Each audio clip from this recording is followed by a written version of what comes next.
Begitu Anda kemudian bisa melakukan itu dengan semaksimal yang kita bisa, maka kita akan diangkat lagi oleh Allah dan langsung diberikan oleh Allah 6-7 jenis kalimat yang kalau itu dibacakan sudah selesailah semua persoalan kehidupan kita dunia sampai akhirat. Tapi dibacanya pakai hati, bukan cuma di lisan. Bismillahirrahmanirrahim. Ya Allah, kalau ada orang yang dihormati oleh orang lain dalam kehidupan, ada makhluk yang disanjung, maka tidak ada yang paling tinggi, paling azim kecuali Engkau. Subhana rabbiyal azim, dan aku puji Engkau. Nah, orang-orang yang lokunya benar kepada Allah, dia patuh pada Allah, diminta dikerjakan, suruh ditinggalkan, dia tinggalkan, maka Allah akan angkat derajatnya. Jadi iman itu kalau sudah kuat, tandanya patuh. Makanya iman sering disertakan dengan amal soleh. Amal soleh itu ujian kepatuhan. Quran surah 103. Ya, wal 'asr innal insana lafi khusr illa alladziina amanu wa 'amilus shalihat. Jadi kalau orang sudah beriman, itu tandanya tanda patuh. Diuji dengan amal soleh dan sholat. Makanya sholat dibuka dengan kalimat iman. Walladzina yu'minuna bil ghaib wa yuqimunas shalah. Iman dulu baru sholat. Puasa dibuka dengan iman. Al-Baqarah 183. Ya ayyuhalladzina amanu kutiba alaikumus. Siap iman dulu baru sholat. Artinya kalau kita sudah ruku, kita itu siap patuh. Kata Allah kerjakan, kerjakan. Kata Allah tinggalkan, tinggalkan. Dan kata Allah, aku nggak butuh dengan itu, ini untuk kamu. Makanya orang-orang yang imannya sempurna, sudah patuh, maka Allah akan angkat derajatnya. Maka digambarkan lewat ini tidak. Allah mengangkatnya dengan sempurna. Itu dalilnya ada di Quran surah ke-58 ayat 11. Yarfa'illahu alladhina amanu minkum. Allah akan angkat derajat orang-orang yang sempurna imannya di antara kalian. Ditunjukkan dengan kepatuhan. Begitu diangkat dikatakan sami Allahu liman hamidah. Ya Allah, saya mendengar apa yang kau perintahkan, saya patuh. Sami'na wa ata'na. Ya hamidah, saya puji engkau dengan segala kemuliaan kau berikan kepada saya. Maka Allah katakan, kau mau minta apa saya berikan. Maka kita katakan, masih ingat di pertemuan lalu? Ya, sami Allahu liman hamidah, Rabbana wa lakal hamd. Bil as-samawati wa bil al-ardi wa bil al-masyita bi syai'in ba'du. Kata Allah, silahkan kau minta apapun sekarang. Mau sepenuh langit, sepenuh bumi, atau antara langit dan bumi, atau antara apa yang belum aku sebutkan engkau ingin mintakan. Minta sekarang. Maka saat minta itulah ada posisi yang paling tinggi untuk meminta, yang bebas kita memohon. Dalam berdiri terbatas, ruku terbatas. Sekarang yang selanjutnya itu yang paling dahsyat. Sangat luar biasa. Itulah sujud. Dalam sujud, ketika Anda kemudian ingin sujud, itu perintahnya langsung dibocorkan oleh Nabi rahasianya.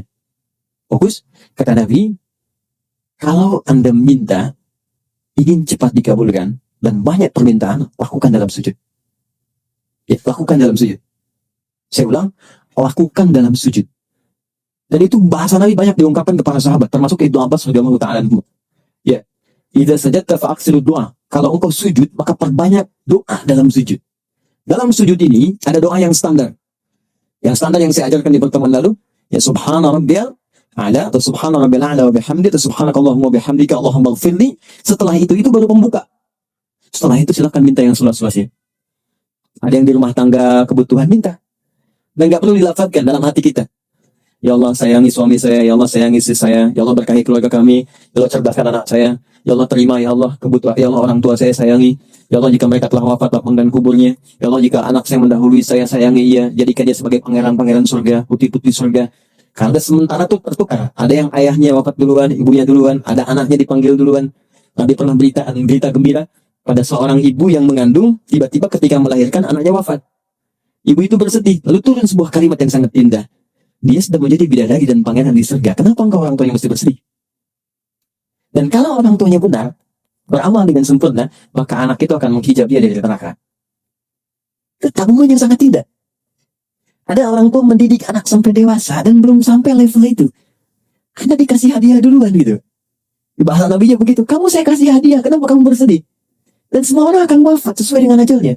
Ima sekarang atau besok. Kamu menangis pun tidak akan menghentikan ajal dia tiba. Tapi engkau berjuang, engkau mengandung, engkau berdoa, dan engkau menginginkan anakmu baik, aku kabulkan. Dan dia akan menghijab engkau sampai di akhirat. Cuman jangan sampai engkau berpisah dengan dia. Anakmu sudah fitrah baik, engkau berbuat maksiat. Makanya orang tua yang menjaga kesolehannya, walaupun misalnya nggak sempurna seperti orang lain, nggak hafal Quran, banyak sahabat Nabi nggak hafal Quran, nggak rajin tahajud, dia mengerjakan sholat fardu, dia mengerjakan sholat sunnah, mencoba lebih baik lagi, semampu dia lakukan, kemudian dia wafat. Dan dia punya tabungan itu, maka kata Nabi, anak itu akan menghijab dia dari neraka. Ya, Islam itu kadang dibacanya pakai dalil gitu dan pakai jiwa. Kalau iman kita ikuti, maka akal akan mengikuti itu. Nah, yang paling menarik minta dalam sujud. Jangan sia-siakan. Makanya Nabi itu lama sujudnya. Banyak orang salah persepsi, mengira sujud terakhir yang paling lama. Yang hanya lama. Padahal setiap sujud itu lama. Cuman yang terakhir itu kenapa lebih lama? Karena Nabi itu rindu menuju sujud berikutnya. Menunggu sujud berikutnya itu lama, Bu. Ya, karena waktu sholat yang berikutnya itu harus ditunggu. Gini, Anda sedang mencintai seseorang. Berpisah beberapa saat kan, nunggunya lagi lama kan? Anak mau pergi nih. Kita sangat mencintai anak kita. Dan dia baru kembali pekan depan, nunggunya lama kan? Makanya di bandaranya tungguin. Sampai pesawatnya naik, dilihatin. Garudanya udah terbang. Padahal naiknya pakai Emirates sebenarnya kan? Dilihatin, sama Nabi itu tidak ada puncak kerinduan kecuali saat sholat ketika menghadap Allah. Makanya sujud terakhirnya lama karena beliau mengharapkan perjumpaan sujud kembali. Nah, untuk kitanya doa yang berbanyak.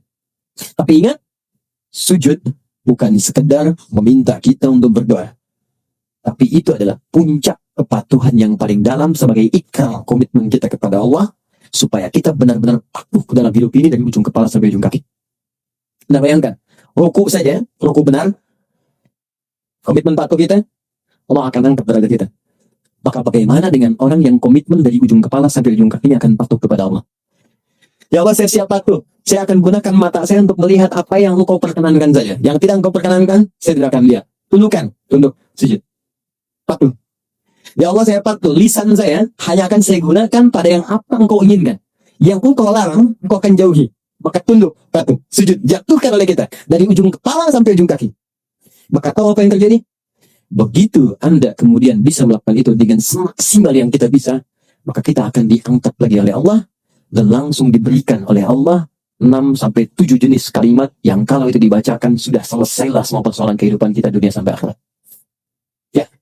Dan cara mengangkatnya bukan berdiri lagi. Karena orang saat diangkat berdiri pun bisa lelah. Tapi Allah dudukkan. Bukankah duduk lebih santai dibandingkan dengan berdiri? Maka orang setelah sujud, bangkitlah dia dari sujudnya, tidak langsung dia berdiri, tapi diminta duduk di antara dua sujud itu. Sekarang kita bacakan doanya. Jadi ada 3 jenis doa. Oke, ada 3 jenis. Nah, ini spesial ya. Saking spesialnya cahaya mengkondisikan.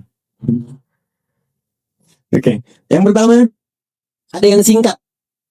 Rabbil firli. Diulang 2 kali. Rabbil firli, ulang sekali lagi. Ini 2 kali disebutkan. Rabbil firli. Ini bagian pertama. Ini selesai. 2, ada yang sampai 3 lafaz. Rabbil firli warhamni warzuqni. Sampai 3 lafaz. Ada yang sampai 4-5 lafaz. Rabbil firli warhamni wajburni warfa'ni warzuqni. Ada yang 6 lafaz. Ditambahkan dengan wa'fu anni. Atau ada yang afini.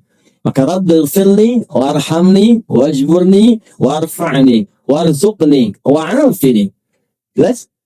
Baik, ada yang memasukkan sampai 6 saja, sampai wa'afini, sampai 7. Yang wa'fu anni nggak dimasukkan. Baik ya, nggak ada masalah. Karena ada beberapa referensi menyebutkan dengan tambahan wa'fu anni. Walaupun itu syarah sebetulnya, syarah. Ya, kalau kita cukupkan sampai wa'afini, boleh. Wa'fu anni ada dalil juga, walaupun dalil sifatnya syarah. Tapi tidak harus langsung diperdebatkan juga. Toh tidak akan juga mengganggu sah tidaknya sholat seseorang. Balikan sini. Rabbighfirli warhamni wajburni warfa'ni warzuqni wahdini. Oke, sekarang pelan-pelan. Fokus ini. Lihat baik-baik. Rabbighfirli, ya Allah, ampuni aku. Baik. Saya mau tanya pada teman-teman. Siapa yang ingin dicintai Allah? Alhamdulillah. Allah itu, kalau sudah mencintai seorang hamba, maka yang pertama diberikan bukan dunia. Ingat itu. Jadi jangan Anda persepsikan, kalau status sosial di dunia kita meningkat, itu tandanya cinta Allah datang. Belum tentu. Kedudukan meningkat, hal pertama, jangan dipersepsikan Allah sedang menyayangi kita. Kalau saat yang bersamaan, ciri ini tidak kita dapat. Ternyata, jika Allah mencintai seorang hamba, maka yang pertama Allah berikan adalah ampunan dari semua dosa yang pernah ia kerjakan. Itu ada di Quran surah ketiga ayat 31. Qul in kuntum tuhibbunallaha fattabi'uni yuhibbukumullahu wa yaghfir lakum dzunubakum. Katakan Muhammad pada umatmu semua, jika kalian serius mencintai Allah, maka buktikan cintamu dengan mengikuti semua tuntunan Rasul. Ikuti. Kata Nabi jadi baik, baik. Kata Nabi sholat, sholat. Kata Nabi berhijab, berhijab. Kata Nabi tinggalkan, tinggalkan. Nah, yang paling menarik, yuhibbukumullah, Allah akan cintai kalian. Ketika cinta Allah itu diberikan, ini yang paling indah. Wa yaghfir lakum dzunubakum, maka yang pertama diberikan adalah ampunan dari semua dosa.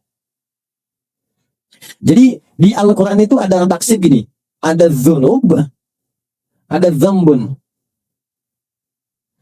Dzambun itu satu kali dosa, sekali dosa. Itu ditemukan misal di Quran surah ke-Ghafir, surah ke-40 ayat 3. Ghafiriz dzambi wa qabilit taubi. Ghafiriz dzambi, aku turunkan sifatku ghafir dzambi untuk mengampuni orang yang berbuat satu kali dosa.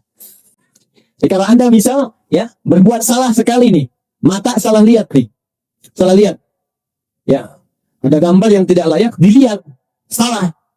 Yang paling aneh lisannya istighfar, astagfirullah, salah nih. Jadi lisan istighfar tapi mata lihat kan, baik, salah itu. Ketika sekali berbuat salah, kata Allah, saya nggak akan biarkan hambaku pulang kepadaku dalam keadaan kotor dengan dosa. Engkau lahir bersih, kenapa pulang kotor? Maaf ya, jangankan Allah gitu. Ibu punya anak, teman-teman punya anak, pulang ke rumah dengan kaki kotor, kan kita nggak mau kan? Nah, kotor cuci dulu kan, baru masuk rumah. Anda pengen ke surga, badannya kotor, ya Allah yang punya nggak akan mau. Kamu kotor, bersihin dulu. Makanya kata Allah, satu titik kotoran pun melekat pada dirimu, aku ingin kau bersihkan dulu. Aku turunkan sifatku namanya Ghafir. Engkau minta ampun padaku, aku ampuni dosamu walau sedikit. Tapi pertanyaan saya, siapa yang punya dosa sedikit? Yang punya dosa sedikit angkat tangan, saya pulang. Oke, mata berapa kali berbuat salah? Telinga salah dengar, lisan salah ucap, pikiran juga sudah salah. Ustaz belum datang, udah 30 menit, kemana sih Ustaznya? Iya ya. Oke, kaki berapa kali salah melangkah? Udah banyak dosanya. Maka ketika itu diakumulasikan, kemudian dikumpulkan, maka berubahlah kemudian kalimatnya dari zambun menjadi dzunubun. Yang paling dahsyat kata Allah, maaf ya, cinta Allah itu kalau sudah diberikan, maka dia tidak akan kenal batas. Bahkan pendosa yang paling buruk pun dalam hidupnya, kata Allah, aku akan berikan peluang untuk mendapatkan cintaku. Ketika Allah memberikan cintanya, kalimatnya bukan menggunakan dzambun, tapi dzunub. Yuhibbukumullah, ketika Allah mencintai Anda, wa yaghfir lakum dzunubakum, maka aku akan ampuni semua dosa-dosa yang pernah kau kerjakan. Jangan takut. Kita itu sama, sepanjang kita mau mendekat. Bahkan ada ayat indah sekali. Ayat ini turun pada pelaku dosa besar yang sudah pesimis. Dia udah menyimpulkan, udahlah, ini saya lihat wajah saya ini wajah neraka nih. Banyak salahnya, udah hitam, udah lumpur begini nih. Orang memandang nih gak ada kesempatan ke surga, udah pokoknya jelek. Setiap orang melihat saya jelek semuanya. Dia pernah berzina, dia mabuk, dia kriminal luar biasa. Tapi tahukah Anda? Tiba-tiba pada orang ini turun satu ayat yang sangat indah, yang membuat orang itu jatuh tertunduk dan tobat di hadapan Allah. Ayat indah. Quran surah 39 ayat 53. Kata Allah, Qul, katakan Muhammad, ya ibadiyalladzina asrafu ala anfusih. Katakan pada hambaku yang telah mengoleksi banyak dosa dalam hidupnya. Israf itu sesuatu yang berlebihan. Jadi kalau Anda diundang ke resepsi pernikahan dan prasmanan, Anda makan sekali. Tapi kalau Anda ngantri 10 kali, itu israf namanya. Oke? Nah, ada israf dalam berbuat dosa. Jadi dosanya udah gak keukur. Bahkan saking gak keukurnya, kalau ada orang lain berbuat dosa, dia belum, rasanya belum lengkap. Oh, dia udah mengerjakan ini. Saya juga bisa. Jadi kalau ada orang berbuat dosa, dia belum kerjakan, dia belum lengkap hidupnya. Israf. Itu ketika dia mau kembali, itu masih disebut hamba oleh Allah. Katakan pada hambaku, ibad, itu jarang disebutkan kecuali menunjuk pada hamba yang soleh. Buka Quran surah kedua ayat 186. Paling kiri sebelah bawah di mushaf. Wa idza sa'alaka ibadi anni, kalau hambaku yang soleh saat Ramadan, dia ingin berdoa kepadaku, mencari-cari aku. Fa inni qarib, katakan Muhammad pada mereka, aku dekat. Wa ibadur rahmanil ladzina yamshuna 'alal ardi hauna. Di surat Al-Furqan, hamba-hamba Allah yang penyayang, kalau jalan itu jalannya bagus. Anda bayangkan, penjahat yang tobat itu disamakan statusnya oleh Allah dengan hamba yang soleh. Jadi Allah itu sangat menyukai, maaf ya, penjahat yang tobat, orang salah yang tobat dibandingkan dengan orang soleh yang tidak pernah merasa salah. Allah sangat mencintai orang salah yang bertobat dibandingkan orang soleh yang tidak pernah merasa salah. Di ketika Anda berbuat dosa sebanyak apapun kata Allah dan Anda ingin tobat, apa kalimatnya? La taqnatu min rahmatillah. Kamu jangan putus asa dari rahmat. Dan disebut hamba. Kamu sama dengan soleh yang lain. Cuman kamu tinggalkan aja perbuatan buruk kamu. Gini cara memahaminya. Anda punya anak. Anak itu sudah berbuat buruk yang sangat luar biasa. Keluarga sudah nggak enak. Di mana-mana disebutkan pokoknya nggak bagus. Udah mencela, udah merusak nama baik keluarga dan sebagainya. Tiba-tiba anak itu mau pulang. Anda terima nggak? Terima. Oke, ketika dilihat disambut dengan senyuman? Belum tentu. Apain kamu kesini? Oh, kamu bukan anak saya lagi. Oh, lantas anak siapa? Oke, itu hamba. Tapi Allah tidak. Begitu seorang pelaku maksiat yang paling tinggi itu ingin bertobat, langsung disebut dengan kalimat ibad. Kuliah ibadiyalladzina asrafu. Katakan hambaku sini. Kamu mau tahu tak? Jangan putus asa dari rahmatku. Inna Allah, teruskan ayatnya. Inna Allah yaghfiru dzunuba jami'ah. Allah akan mengampuni semua dosa-dosa yang pernah kau kerjakan. Nih ya, Fir'aunnya. Catat kalimat saya ini. Fir'aunnya. Fir'aun tuh gelar bagi raja di Mesir, Faraon, bahasa Arabnya Fir'aun. Hobinya bunuh orang. Al-Baqarah ayat 49. Jadi kalau ada perempuan yang mengandung, itu di sampingnya udah ada al-gojo. Satu mengawasi, satu pegang pisau. Jadi kalau lahir perempuan, bebas. Perempuan, bebas. Wa yastahyuna nisa'akum. Kalau laki-laki, langsung dibanting ke tanah, disembelih di hadapan ibu yang baru melahirkannya. Yudzabbihuna abna'akum. Mengaku Tuhan. Ana rabbukumul a'la. Saya Tuhanmu yang paling besar. Fir'aun. Orang sekarang paling bantah aku nabi. Fir'aun aku Tuhan. Tapi itu tidak menghalangi kasih sayang Allah untuk memberikan dia hidayah. Kita sekarang sampai kiamat nabinya cuma satu, nggak pernah lihat lagi Nabi Muhammad SAW. Fir'aun langsung 2 nabi, Anda bayangkan. Musa dan Harun. Quran surah ke-20 ayat 43 sampai 44. Idhaba ila fir'auna innahu tagha. Musa dan Harun pergilah kepada Fir'aun, dia sudah mulai melampaui batas. Faqula lahu qawlan layyina la'allahu yatadhakkaru aw yakhsha. Coba ingatkan dia dengan kelembutan. Mungkin dengan lembut itu, dia akan sadar dia salah. Anda bayangkan, saking rahmannya Allah, seorang yang mengaku Tuhan, hobinya bunuh orang, itu masih diberikan kesempatan dapat hidayah supaya balik lagi. Sampai nyawa itu ditenggorokan. Maksud saya gini, kalau Allah sudah tawarkan sifat yang sempurna ini, Anda belum bertobat juga, Anda butuh apa lagi untuk berubah? Anda akan wafat. Lihat kecantikan, kamu akan wafat. Innaka mayyitun fa innahum mayyitun. Kamu wafat. Kamu akan pulang.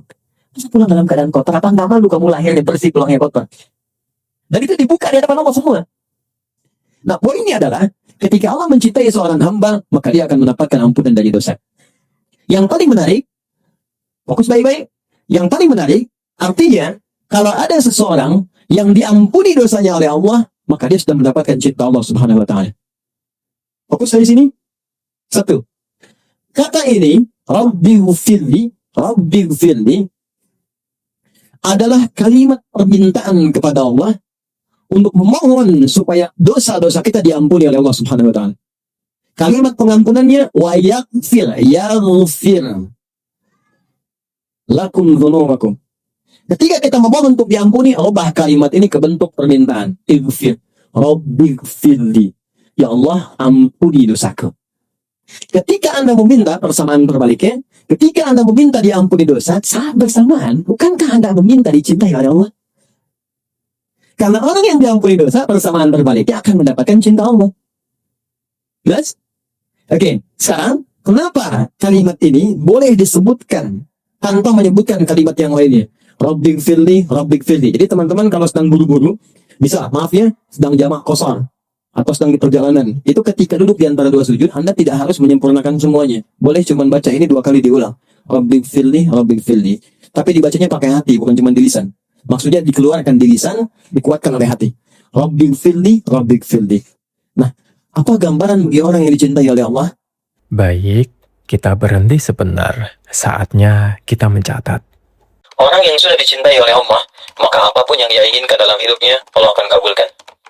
Sepanjang itu yang butuhkan. Bahkan ada orang yang belum pernah minta, Allah langsung berikan.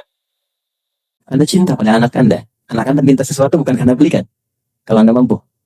Anda dicintai Allah. Apa yang mustahil bagi Allah untuk diberikan pada kita? Ya, jadi kalau kita benar-benar minta ampun yang serius, itu cinta ini akan turun. Dan cinta itu persamaannya pemberian. Pasti orang yang mencintai objek tertentu pasti akan memberikan apa yang dia inginkan. Pemberian. Anda cinta istri Anda atau suami Anda, maka Anda akan persembahkan yang terbaik. Masak yang paling enak, berikan hadiah yang paling bagus, anak-anak disayang dengan baik, ya kan? Allah mencintai kita, maka apapun yang kita minta pasti diberi. Selama itu kita butuhkan. Makanya ada di antara orang soleh yang dalam hidupnya selalu mengucapkan kalimat ini, istighfar, supaya mendapatkan cinta Allah. Ada tukang roti di zamannya Imam Ahmad bin Hanbal sekitar tahun 164 sampai 170 Hijriah. Ya, itu kebiasaannya setiap menanak adonan, bikin adonan, dia istighfar. Astagfirullah, astagfirullah, astagfirullah. Berhenti istighfar lagi, mau jalan istighfar lagi. Tiba-tiba, ini kisah menarik. Imam Ahmad datang ke Mesir. Perjalanannya cukup melelahkan. Saking lelahnya, singgah di satu masjid. Begitu singgah di masjid itu, ketahuan sama DKM, marbotnya lagi. Ya, begitu sedang tiduran, kata marbotnya, ukhruj.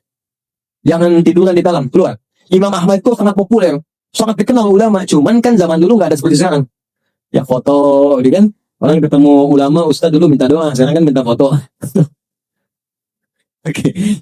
Ada yang pasang status macam-macam. Jadi dulu tuh zaman dulu nggak ada foto, nggak ada handphone. Makanya tahu Imam Ahmad, terdengar namanya, tapi nggak pernah lihat orangnya.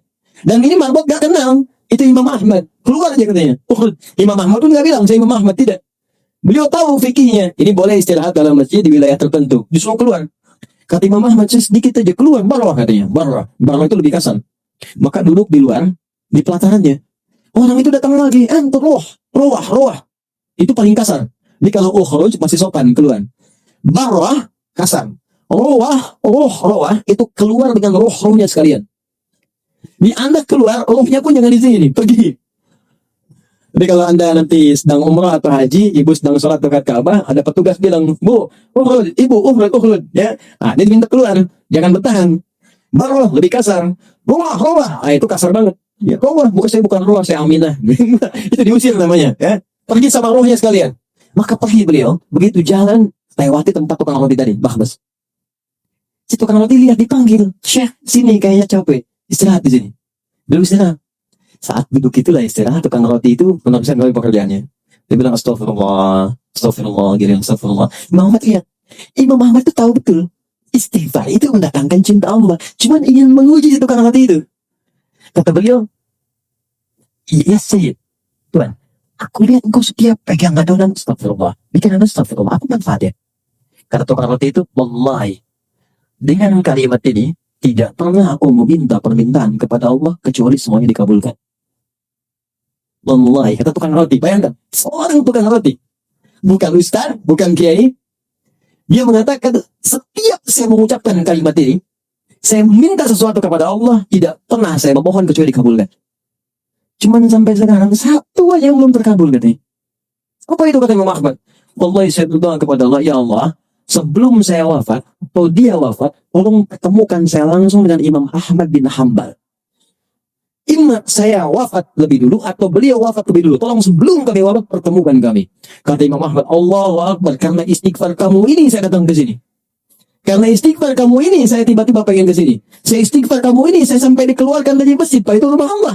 Hanya untuk diantarkan kepada tempatmu karena istighfarmu. Allahu Akbar. Dan jangan lakukan itu pada saya. Ini. Tapi kalimat ini itu bukan kalimat yang sedang diucapkan di lisan, bukan. Kalimat yang disertai dengan penghayatan pada jiwa. Untuk mendapatkan cinta. Karena cinta itu muaranya hati. Di jiwa. Lihat sini. Fokus. Ya Allah ampuni saya. Berarti minta apa? Minta ampun. Kalau minta ampun berarti ada yang apa? Yang salah kan? Kalau salah berarti apa? Dosa kan? Oke, sekarang kalau kita sudah paham ini, artinya kita minta ampun karena merasa salah. Mustahil orang minta ampun kalau nggak ada salah. Anak Anda nggak akan minta maaf pada orang tuanya kalau nggak ada kesalahan. Istri nggak akan minta maaf pada suami atau sebaliknya kalau nggak ada salah. Maka kita pun ketika mengatakan Rabbighfirli, ya Allah ampuni saya, karena kita merasa salah. Karena itulah kata para pakar fikih, ahli fikih fuqaha, ketika Anda mengucapkan kalimat Rabbighfirli, maka sertakan di hati kita, rasakan kesalahan apa yang pernah diperbuat sampai duduk di antara dua sujud.